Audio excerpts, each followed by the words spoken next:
بسم الله الرحمن الرحیم. حمد و ثنا به پروردگار عالمیان و درود و سلام به محمد صلی الله علیه و سلم و السلام علیکم و رحمت الله و برکاته.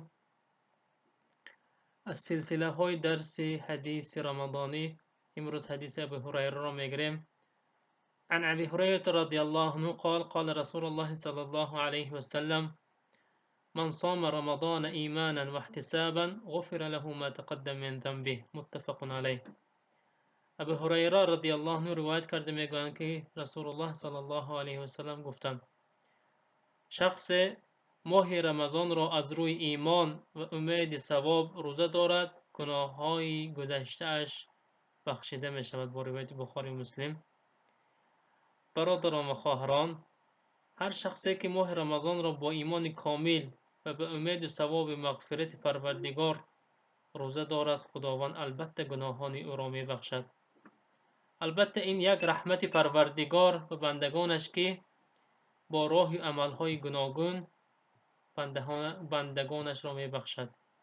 و این خاطر مسلمان باید روزه ماه رمضان را همچون عبادت بدنی محض از روی ایمان و اخلاص انجام دهد، نه به خاطر یک نوع پرهیز و ورزشی بدن. و دیگر حدیث این است که عن ابي هريرة رضي الله عنه قال قال رسول الله صلى الله عليه وسلم ثلاث لا ترد دعوتهم الإمام العادل والصائم حين يفطر. رواه الترمذي وصححه الباني.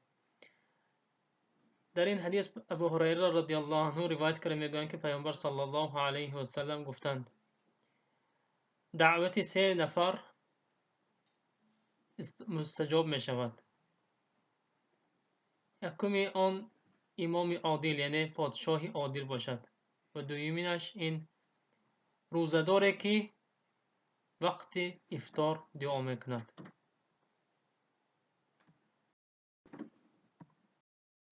روزدار هنگام افطار کردن چه خیل دعا کند به یگون رد قبول می شود.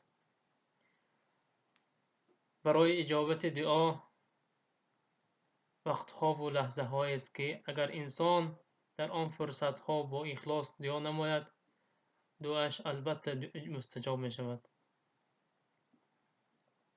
بعضی روزها هست که خداوند به یگون شک و شبهه آن دعاها را قبول می کند، مانند روز عرفه، روز جمعه یا 31 شب.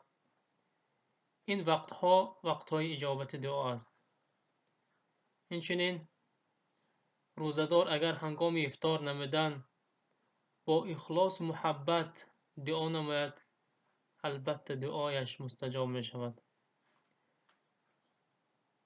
این بود دومین حدیث. ما باید در وقت افطار بسیار و بسیار با اخلاص دعا نماییم. و صلی الله علی نبینا محمد و علی آله و اصحابه اجمعین.